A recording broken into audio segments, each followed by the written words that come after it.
ଭାଇ ମଧ୍ୟ ଆଉ ତାଙ୍କର ଶିଷ୍ୟ ମଧ୍ୟ। ଆଉ ସେ ବହୁତ ବଡ଼ ଗୋଟେ ଗୁରୁତ୍ୱପୂର୍ଣ୍ଣ ବିଷୟ ପ୍ରଭୁଙ୍କର ଲୋକମାନଙ୍କୁ ସଚେତନ କରିବା ପାଇଁ ଚାହାନ୍ତି।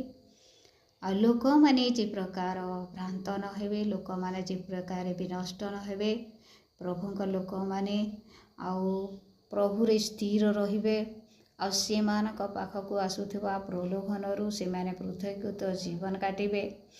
ଆଉ ଯେଉଁମାନେ ଭ୍ରାନ୍ତ ଶିକ୍ଷା ସବୁ ଦିଅନ୍ତି ଆଉ ସେମାନେ ପ୍ରଭୁଙ୍କର ଅଟନ୍ତି ବା ଭ୍ରାନ୍ତ ବ୍ୟକ୍ତିମାନେ ଅଟନ୍ତି, ଏହା ମଧ୍ୟ ଚିହ୍ନିବେ ଆଉ ତହିଁରୁ ପୃଥକ ହେବେ। ଏଥିପାଇଁ ଜିହୁଦା ଆଉ ସେ ପ୍ରଭୁଙ୍କର ଲୋକମାନଙ୍କ ନିକଟକୁ ଏ ପତ୍ର ଲେଖୁଛନ୍ତି। କେଉଁମାନଙ୍କ ପାଖକୁ? ଯେଉଁମାନେ ଖ୍ରୀଷ୍ଟଙ୍କ ନିମନ୍ତେ ସୁରକ୍ଷିତ, ଯେଉଁମାନେ ଖ୍ରୀଷ୍ଟଙ୍କ ନିମନ୍ତେ ସୁରକ୍ଷିତ, ସେମାନଙ୍କ ନିକଟକୁ ସେ ଏହି ପତ୍ର ଲେଖୁଛନ୍ତି। ସୁରକ୍ଷିତ କହିଲେ କ'ଣ?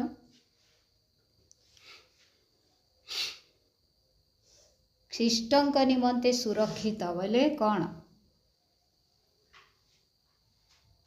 ତାକର ଏଟା ଅଲଗା କାହାର ନେଇ ସେ ରିଜର୍ଭ କଲାଟା। ପ୍ରଭୁ ଯୀଶୁ ଯେନ୍ ମାନକେ ତାକର କରି ମୁଦ୍ରାଙ୍କ କରି ଦେଇଛନ୍, ସେମାନଙ୍କର ପାଖେ ଜିହୁଦା ପତ୍ର ଲେଖୁଛନ୍। ଆମେ ରିଜର୍ଭେସନ୍ କରିଦେଲେ କିଏ ନି ବସନ୍ ସେ ସିଟେ, ଆମର ବସବାର ହକ ଅଛି। ସେନ୍ତା ପ୍ରଭୁ ଯୀଶୁ ରିଜର୍ଭ କରି ଦେଇଛନ୍ କେତେ ବ୍ୟକ୍ତିମାନକେ, କେତେ ପ୍ରଭୁଙ୍କର ଲୋକମାନକେ, ଯେ ସେମାନେ କେଭେ ବି ଅଲଗା କାହାରି ନ ହନ୍। ଆର୍ ସେମାନେ ଯେନ୍ତା ଭ୍ରାନ୍ତ ନି ହେବେ, ସେଥିର୍ ଲାଗି ଜିହୁଦାଙ୍କର ହୃଦୟରେ ପବିତ୍ର ଆତ୍ମା କଥା କହିଲେ। ଆଉ ଜିହୁଦା ସେହି ପ୍ରଭୁଙ୍କର ଲୋକମାନଙ୍କ ନିକଟକୁ ପତ୍ର ଲେଖିଲେ। ପ୍ରେଜ୍ ଦ ଲର୍ଡ, ହାଲେଲୁୟା। ଆମମାନଙ୍କର ସନ୍ତାନ, ଆଉ ଗୋଟେ ଉଦାହରଣ ଦେଉଛି, ଆମମାନଙ୍କର ସନ୍ତାନମାନଙ୍କ ଉପରେ ଆମେ ପୁରା ଡିପେଣ୍ଡ କରିଥାଉ। ଇଏ ଭୁଲ କରିବନି, ଇଏ ଭୁଲ କରିବନି, ଇଏ ଭୁଲ କରିବନି। ହେଲେ ମଧ୍ୟ ଆମେ କ'ଣ କରୁ? ଆମେ ସେମାନଙ୍କୁ ଉପଦେଶ ଦେଇଥାଉ, ଦେଖ ଏ ପ୍ରକାର ଭୁଲ କେବେ କରିବନି। ଏହି ପ୍ରକାର କାର୍ଯ୍ୟ କଲେ ପରମେଶ୍ୱର ନିନ୍ଦିତ ହେବେ। ପରମେଶ୍ୱର ଗୌରବ ନ ପାଇ ଆଉ ସେ ନିନ୍ଦିତ ହୁଅନ୍ତି ଏ ସମସ୍ତ କାର୍ଯ୍ୟ ଦ୍ୱାରା। ଆମେ ପ୍ରଭୁଙ୍କର ସନ୍ତାନ, ଆମେ ପୃଥକୀକୃତ ଏକ ଜୀବନ କାଟିବାର ଆବଶ୍ୟକ ରହିଛି।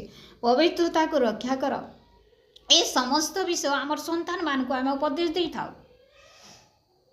ସେମାନେ ଭୁଲ କରୁଛନ୍ତି ବୋଲି ଉପଦେଶ ଦେଇନଥାଉ, ଆମେ ସମ୍ପୂର୍ଣ୍ଣ ଭାବରେ ଜାଣୁ ସେମାନେ ଭୁଲ କରୁନାହାନ୍ତି, କାଳେ ଭୁଲ କରିପାରନ୍ତି ବୋଲି ଆମେ ସଚେତନ କରିଥାଉ। ଠିକ୍ ସେହିପରି ଜିହୁଦା ଜାଣିଛନ୍ତି ଯେ ଯୀଶୁ ଖ୍ରୀଷ୍ଟଙ୍କ ନିମନ୍ତେ ସୁରକ୍ଷିତ, ଈଶ୍ୱରଙ୍କର ପ୍ରିୟ ପାତ୍ର ଆଉ ଈଶ୍ୱରଙ୍କ ଦ୍ୱାରା ଆହୁତ ବ୍ୟକ୍ତିମାନଙ୍କୁ ସେ ଏ ପରାମର୍ଶ ଦେଉଛନ୍ତି।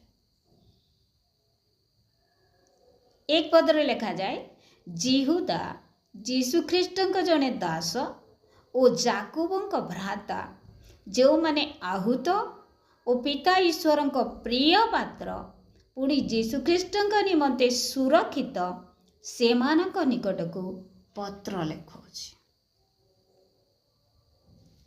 ଯୀଶୁଙ୍କର ସେମାନେ ଅଲଗା କାହାରି ନୁହନ୍ତି। ପ୍ରଭୁ ଡାକିଥିବାର ବ୍ୟକ୍ତିମାନେ ସେମାନେ ଆହୁତ ବ୍ୟକ୍ତିମାନେ, ଆଉ ପ୍ରଭୁଙ୍କର ପ୍ରିୟ ପାତ୍ର ବ୍ୟକ୍ତିମାନଙ୍କୁ ସେ ଚିଠି ଲେଖୁଅଛନ୍ତି।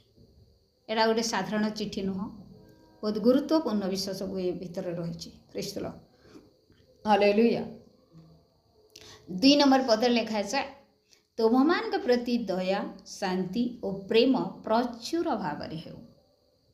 ହେ ପ୍ରିୟମାନେ, ମୁଁ ଆମ୍ଭମାନଙ୍କର ସାଧାରଣ ପରିତ୍ରାଣ ସମ୍ବନ୍ଧରେ ତୁମମାନଙ୍କ ନିକଟକୁ କିଛି ଲେଖିବାକୁ ବିଶେଷ ଯତ୍ନଶୀଳ ହୋଇ ସାଧୁମାନଙ୍କ ନିକଟରେ ଏକାଥରିକି ସମର୍ପିତ ବିଶ୍ୱାସ ସପକ୍ଷରେ ପ୍ରାଣପଣରେ ଯୁଦ୍ଧ କରିବା ପାଇଁ ତୁମମାନଙ୍କୁ ଉତ୍ସାହିତ କରିବା ନିମନ୍ତେ ଲେଖିବା ପାଇଁ ଆବଶ୍ୟକ ମନେ କଲେ। ଏକ ଯୁଦ୍ଧର ବିଷୟ, ପ୍ରାଣପଣ କରି ଯୁଦ୍ଧ କରିବା ପାଇଁ ସେ ଉତ୍ସାହିତ କରି ଏଇ ଚିଠି ଲେଖୁଅଛନ୍ତି। ଦେଖନ୍ତୁ, एटा जगतर लोक मान निकट को लेखा जा ना विजातीय मान निकट को लेखा जाऊ ना प्रभु को जान व्यक्ति मान निकट को लेखा जाऊ ना प्रभु को जानी व्यक्ति मान पाखक से लिखुं कौन करने विश्वासर सपक्ष प्राणपण युद्ध करने विश्वासर सपक्ष आज मु जड़े भौणी सहित कथा होती ए प्रकार कथबार्ता जे विश्वास टलमल हो जो मैंने प्रभु रे स्थिर थे से मानकर सहित आम जो किसी आलोचना करुचु सेते बेले आमान को उत्साहित लगे किंतु जो मैंने प्रभु रे नहांती से मानकर कथबार्ता प्रभु रे थिला लोक मान को मध्य विश्वास रे अस्थिर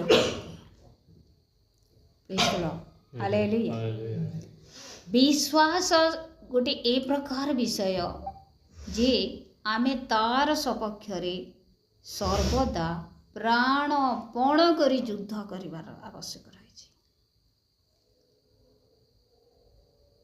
साधारण विषय नुह प्राणपण करी युद्ध करिवार विषय एबे प्रभु को पाइथिला लोक मान निकट को अन्य कौन व्यक्ति आसी जदि विश्वास उपर किछि कहे ताहेले अस्थिर हो जावार संभावना रही विश्वास टलमल होबार संभावना रही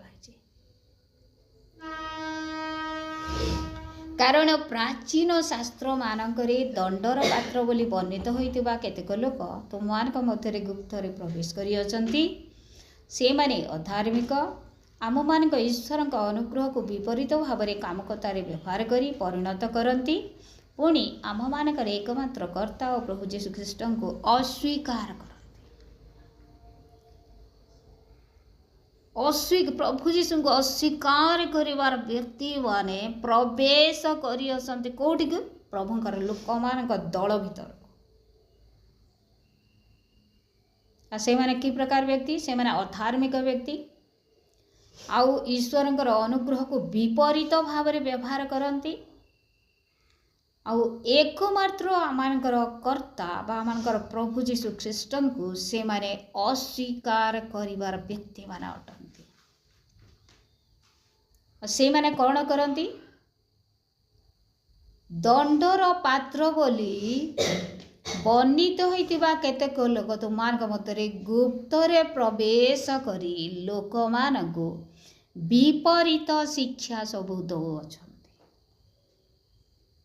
विपरीत शिक्षा जहाँ आम आग को बढ़िले भल सेटा बुझा जाइछि 10 पदरे लिखा जाए अन्य पक्षरे एमाने जो समस्त विषय जानती नाई से ही सबूर निंदा करती पुणी अज्ञान पशु परी जहाँ जहाँ स्वाभाविक भाव बुझती से सबू द्वारा भी नष्ट हुअन्ति आमे पितर आ द्वितीय पितर 2:12 ताहा अध्ययन करिअछु आमे समस्ते जानिअछु आ से माने कि प्रकार व्यक्ति अटंती से भ्रांत शिक्षक माने कि प्रकार व्यक्ति माने अटंती से माने भल करी न जानी मध्य से सब विषयर निंदा करती आज जे प्रकार कह जाए प्रभुंकर लोक मान को निंदा करा आज जीवित प्रभु को निंदा करा जाउछि प्रभुंकर अभिषिक्त लोक मान को निंदा करा जाउछि किंतु जो माने मिथ्यारे किछि कहिबे से मानकर निंदा केही करुबे ना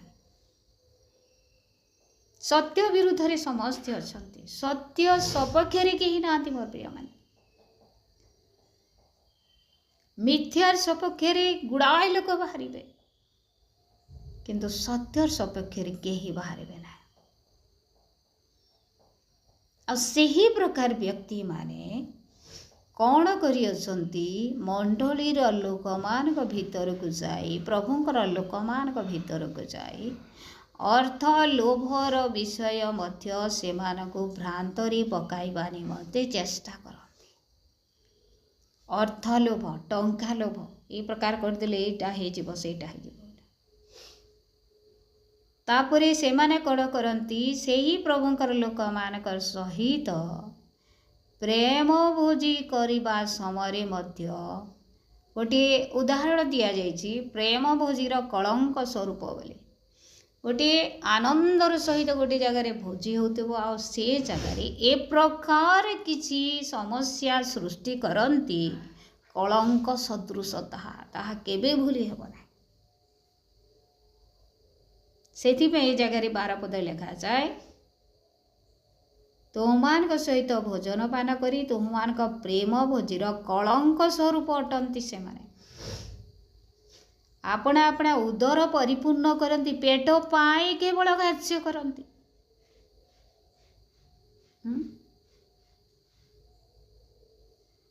पेट पाई कार्य करती कहती आमर पेट पाई तो सब नाट चली बोली पेट पाई तो परिश्रम करुचु बोली किंतु जगत जहाँ कहे ताहा प्रभुंकर लोक मान निमंते उद्दिष्ट नुह निश्चय आम पेट को मध्य पुराइबा किंतु सेही भ्रांत शिक्षक माने भ्रांत शिक्षा दौथुआर व्यक्ति माने आपणार उदर को परिपूर्ण करने निमंते समस्त कार्य करते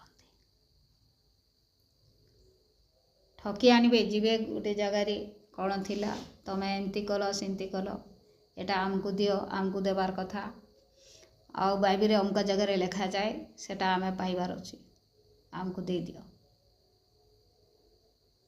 गुड़ाए कथा कही आमर ए प्रकार असुविधा होछि आमको किछि दियो आमर से प्रकार असुविधा होछि आमको किछि दियो प्रभु जणाउछंती तमे आमको गोटे 50 लाख टंका दियो कि 50,000 टंका दियो प्रभु जणाउछंती बोली एही प्रकार सब मिथ्या विषय सब कौन करती प्रयोग करी सेही प्रभुंकर लोकमान विरुद्ध से मैंने उठती आपणार उदर को परिपूर्ण करने निमंते से माने वायु चालित जलशून्य मेघतुल्य से माने दुई थर मृत कहले कौन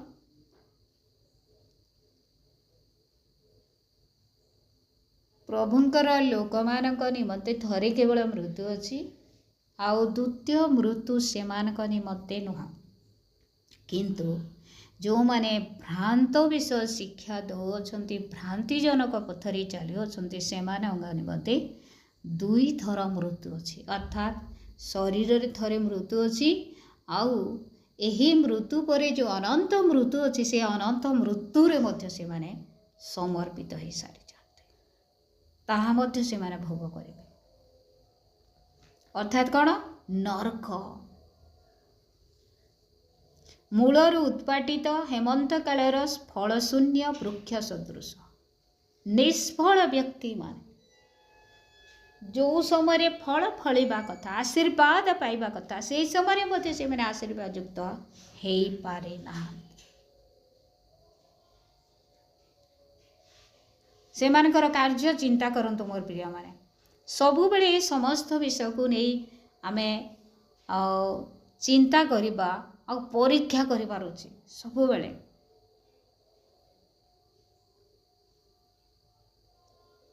से माने अपने अपना लज्जा रूप फेण उद्गारकारी समुद्रर उत्ताल तरंग सदृश से माने भ्रमणकारी केतुतुल्य से मानक निमंते घोर अंधकार चिर काल रखा जाइए देखंतु अनंत मृत्यु मध्य से माने वर्ण करिवे जलशून्य मेघतुल्य से माने अपना अपना उदर परिपूर्ण करने निमंते ताहा करती से माने प्रेम भोजीर कलंक सदृश हटंती आउ कौन लिखा जाए आपना लज्जा रूप फेण उद्गारकारी समुद्रर तरंग सदृश से माने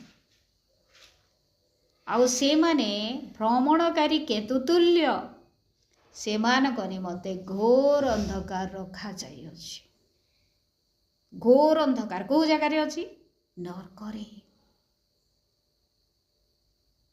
आम वाक्य पढ़ी अच्छु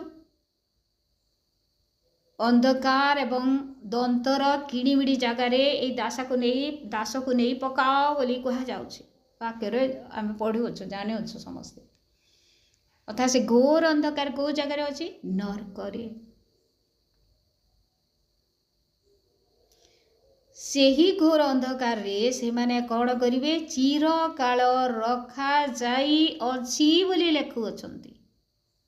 ଏବେ ସେମାନେ ଶରୀରରେ ଅଛନ୍ତି ଜଗତରେ, କିନ୍ତୁ ସେମାନଙ୍କର ସ୍ଥାନ ଅର୍ଥାତ୍ ସେମାନେ ସେଇ ଘୋର ଅନ୍ଧକାର ନିମନ୍ତେ ମନୋନୀତ ହେଇଥିବାରୁ ସେମାନେ ପ୍ରଭୁଙ୍କର ଲୋକମାନଙ୍କର ସପକ୍ଷରେ ବା ପ୍ରଭୁଙ୍କ ସପକ୍ଷରେ କିଛି କାର୍ଯ୍ୟ ନ କରି ପ୍ରଭୁଙ୍କର ବିରୁଦ୍ଧରେ ସର୍ବଦା କାର୍ଯ୍ୟ କରିବେ, ଯେହେତୁ ସେମାନେ ନରକର ଟିକେଟ୍ କାଟି ସାରିଛନ୍ତି।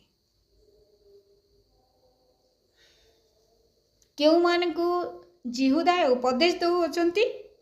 ଯେଉଁମାନେ ନରକର ଟିକେଟ୍ କାଟି ନାହାନ୍ତି ବରଂ ସ୍ୱର୍ଗ ରାଜ୍ୟର ଟିକେଟ୍ କାଟି ସାରିଛନ୍ତି, ବା ଯେଉଁମାନଙ୍କୁ ପ୍ରଭୁ ଆହ୍ୱାନ କଲେ, ଡାକିଲେ, ଆଉ ଈଶ୍ୱରଙ୍କର ପ୍ରିୟ ପାତ୍ର ହେଲେ ସେମାନେ, ଆଉ ପ୍ରଭୁ ଯୀଶୁ ଖ୍ରୀଷ୍ଟଙ୍କ ନିମନ୍ତେ ସୁରକ୍ଷିତ ହେଇକରି ଗୋଟେ ସିଲ୍ ମୋହର ମରା ଯାଇଥିବାର ବ୍ୟକ୍ତିମାନଙ୍କୁ ଏ ପତ୍ର ଲେଖୁଅଛନ୍ତି ଯେ ତୁମେ କ'ଣ କର?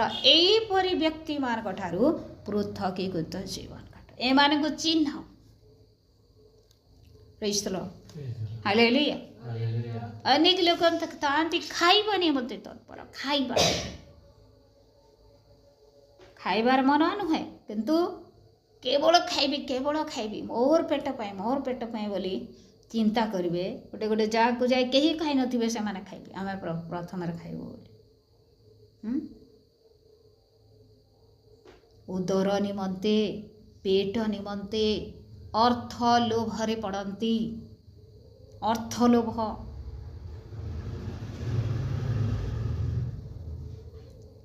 ଆଉ ଜଣେ ପ୍ରଭୁଙ୍କର ଦାସ, ସେ ପ୍ରଭୁଙ୍କର କାମ କରନ୍ତି ବୋଲି କହୁଥିଲେ। ତାଙ୍କର ଏମିତି ଗୁଡ଼ାଏ ବିଷୟ ଦେଖିଲି। ମୁଁ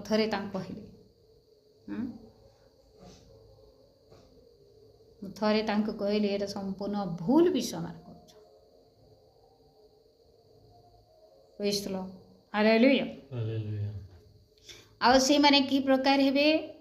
16 ପଦରେ ଲେଖାଯାଏ, ସେମାନେ ବଚସାକାରୀ ବ୍ୟକ୍ତିମାନେ। ଏନ୍ତା କଲା, ସେ ସେନ୍ତା କଲା, ଖାଲି ସେନେ ପ୍ରଭୁଙ୍କର ଆଶୀର୍ବାଦର ବାକ୍ୟ ନେଇନ, କି ଅନୁଯୋଗର ବାକ୍ୟ ନେଇନ, କି ଶିକ୍ଷା ନେଇନ, କି ପରାମର୍ଶ ନେଇନ। ନିଶ୍ଚୟ ସମସ୍ତେ ଆଉ ଏ ସମସ୍ତ ବିଷୟ କରନ୍ତି, କିନ୍ତୁ ସେଥିରେ ଅନୁଯୋଗ ରହିବା ଜରୁରୀ ଅଟେ। ଅନୁଯୋଗ। ଆମର ପୁଅ କି ଝିଅ ଯଦି ଭୁଲ କଲା, ଫେରି ତୁଇ ଏନ୍ତା ଭୁଲ କଲୁ ବୋଲି ତାହାକେ କହିବାର ଅଛି। ଏନ୍ତା ଭୁଲ ନା କରବାର କଥା ବୋଲି କହିବାରଟା ହେଉଛି ଅନୁଯୋଗ। ପ୍ରେଜ୍ ଦ ଲର୍ଡ, ହାଲେଲୁୟା। ପ୍ରଭୁଙ୍କ ଲୋକମାନଙ୍କର ଭିତରେ କାହାର ଦୁର୍ବଳତା ଯଦି ଦେଖିଲ, ଆମେ ତାହାକେ କହିଦେବାର ଅଛି, ଇଟା ନେଇ କରବୁ, ଇଟା ନାଇଁ କର ବୋଲି। ଆଉ ଯଦି କହିନି ପାରେ ଆମର ପ୍ରାର୍ଥନା ଜରୁରୀ, ଯେ ପ୍ରଭୁ ତାହାକେ ସୁଧର, ସେ ଏନ୍ତା ହେଇଯାଉଛି, ତାହାକେ ସୁଧର। ଅନୁଯୋଗ, ଶିକ୍ଷା, ପରାମର୍ଶ, ଚେତନାବାଣୀ ନିତାନ୍ତ ଦେବାର ଆବଶ୍ୟକ ରହିଛି। କିନ୍ତୁ ଏମାନେ କ'ଣ କରନ୍ତି? 16 ନମ୍ବର ପଦରେ ବଚସାକାରୀ, ଆପଣା ଅବସ୍ଥାରେ ଅସନ୍ତୁଷ୍ଟ, କୌଣସି ବିଷୟରେ ସେମାନେ ସନ୍ତୁଷ୍ଟ ହେବେ ନାହିଁ, ଓ ନିଜ କୁ ଅଭିଳାଷରେ ଚାଳିତ। ସେମାନଙ୍କର ମୁଖ ବଡ଼ ବଡ଼ କଥା କହେ ଓ ସ୍ୱାର୍ଥ ସିଦ୍ଧି ନିମନ୍ତେ ସେମାନେ ଲୋକଙ୍କ ମୁହଁ ଉପରେ ପ୍ରଶଂସା କରନ୍ତି। ମୋତେ ଯେନ୍ତା ଲୋକମାନେ ଭଲ ପାଇବେ, ଏଥିର୍ଲାଗି ସେମାନେ ଲୋକଙ୍କର ମୁହଁରେ ସେମାନଙ୍କ ପ୍ରଶଂସା କରିବେ, ଆଉ ପଛଆଡ଼େ ସେମାନଙ୍କୁ ହୁଡ଼ିବେ, ଗାଲି ଦେବେ। ତାପରେ ଆଉ ଗୋଟେ ସେମାନଙ୍କର ବିଷୟ ସବୁ ରହିଛି 18 ପଦରେ, କୁ ଅଭିଳାଷ ଅନୁସାରେ ସେମାନେ ଚାଳିତ ହୁଅନ୍ତି। 19 ପଦରେ ଲେଖାଯାଏ, ଦଳଭେଦ ସୃଷ୍ଟି କରନ୍ତି। ଆଉ ସେମାନେ ସାଂସାରିକ ମନା ଓ ଈଶ୍ୱରଙ୍କ ଆତ୍ମାବିହୀନ, ସାଂସାରିକ ମନା ଅର୍ଥାତ୍ ସଂସାର ବିଷୟ ସବୁବେଳେ ଭାବୁଥିବେ ସେମାନେ, ସବୁବେଳେ 24 ଘଣ୍ଟା ସଂସାର ବିଷୟ, ପ୍ରଭୁଙ୍କର ବିଷୟକୁ ଭାବୁନଥିବେ, ଚିନ୍ତା ମଧ୍ୟ କରୁନଥିବେ। ସେମାନେ ଦଳଭେଦ ସୃଷ୍ଟି କରିବେ, ପ୍ରଭୁଙ୍କ ଲୋକମାନଙ୍କର ଭିତରେ ପ୍ରବେଶ କରି ସେମାନଙ୍କ ଦୁଇଟା ବିଷୟ କରିବେ, ଆଉ ଈଶ୍ୱରଙ୍କର ଆତ୍ମାବିହୀନ ଜୀବନ କାଟିବାର ବ୍ୟକ୍ତିମାନେ ସେମାନେ। 20 पदरे लिखा जाए किंतु हे प्रिय माने तुम्हें मैंने आपणा मानक अति पवित्र विश्वास उपरे आपणा मानकर धर्म जीवन रूप गृह निर्माण कर पवित्र आत्मारे प्रार्थना कर। लेखा जाए एटा गोटे मंडली को बुझाए, एटा गोटे परिवार को बुझाए, एटा गोटे जनकर व्यक्तिगत जीवन को कि प्रकार गठन करिब प्रभुଙ୍କ निमंते तैयारी करिब ताकू बुझाए। तार बेस अटे ताहा क्या बोस तार फाउंडेशन तार मूल दुआ एटा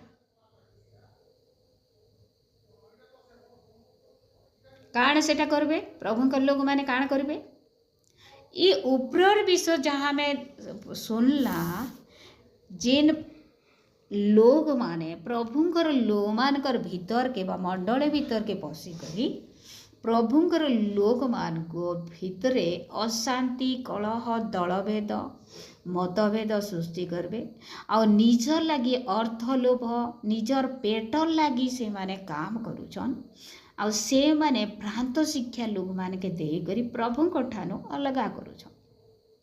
से ही सब लोग मान को जानी करी तुम्हें से मानकन पृथक हुआ किंतु तुमर काम इटा जे तुम्हें काना करो मंडली की कहउछि बा प्रभुंक लोग मान के कहउछि जे तुम्हें काना करो तुम्हें माने अति पवित्र विश्वास उपरे आपणा मानकर धर्म जीवन रूपक गृह निर्माण कर।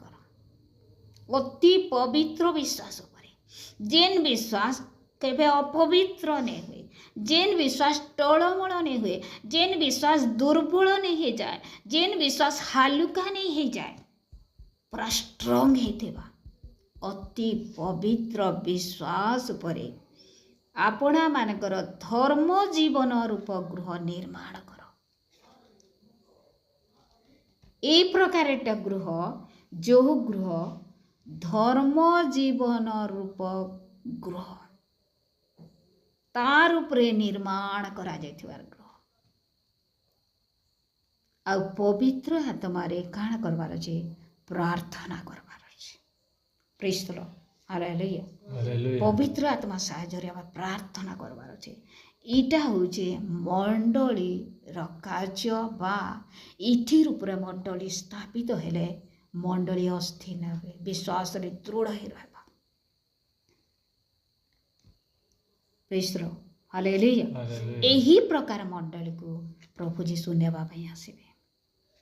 जो मंडली अति पवित्र विश्वास उपरे तार धर्म जीवन रूप गृह को निर्माण करिथिबो सेही मंडली को प्रभु जीशु से दिन ग्रहण करेंगे। मोर प्रिय माने जदि आमानकर जीवन से अति पवित्र विश्वास उपरे आमानकर जीवन रूप गृह परिवार रूपक गृह मंडली रूपक गृह जदि गढ़ा जाए नहीं ताहले ताहा भांगी जीव। प्रभु ताहा चाहती नहीं आमानकर गृह सर्वदा स्थिर रहू। अति पवित्र विश्वास बोली लिखा जाए, अति पवित्र। अनेक लोग कहते आम तो विश्वास करुचु प्रभु जीशु सत्य परमेश्वर विश्वास तो करुचु शैतान मध्य विश्वास करे किसी फरक नहीं शैतान भीतर आम जदि सेटकी विश्वास करुचु किंतु आमे जो विश्वास करुचु से विश्वास रे पवित्रता रहिबा कथा। पवित्रता पवित्र विश्वास अति पवित्र विश्वास उपरे आमानकर धर्म जीवन रूप गृह निर्माण हेबा कथा। Praise the lord, hallelujah. ओ पवित्र आत्मारे आमे सर्वदा प्रार्थना करबा उचित जद्वारा भ्रांत शिक्षारे आमे न पड़ू, जद्वारा आमे भ्रांत न हो, जद्वारा आमे प्रभुंकर ठारू दूर को चली न जाऊ, आमे आत्मिकतारे बढ़िबा जद्वारा आमे से अंधकार घोर अंधकार मध्य स्थान न पाऊ, से नरकरे आमे स्थान न पाइबा। आउ केतेबेले आमे स्थान न पाइबा आमे जदि अति पवित्र विश्वास उपरे आम धर्म जीवन रूप गृह को निर्माण करिअछु ताहेले आमे निश्चय प्रभुंकर निकटवर्ती हेबा, प्रभुंकर सहित वास करिबा, अनंत जीवन पाइबा। प्रभु वाक्य द्वारा आम समस्त आशीर्वाद अनुग्रह प्रदान करतु। आमेन।